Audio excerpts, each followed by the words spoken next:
আসসালামু আলাইকুম। প্রবাস জীবনের গল্প। এক অনিশ্চিত পথে হাঁটা।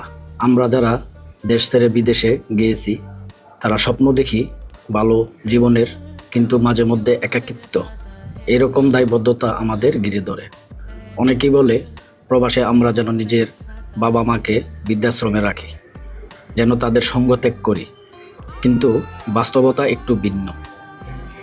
অনেক ক্ষেত্রে একটি শিক্ষিত সমাজ সত্যিই তাদের বাবা মাকে বৃদ্ধাশ্রমে রেখে আসে, তাদের সঙ্গ ত্যাগ করে, কারণ ব্যস্ততা, সামাজিক চাপ আর অভ্যাসের অভাবে তারা ভুলে যায় আমাদের মূল্য।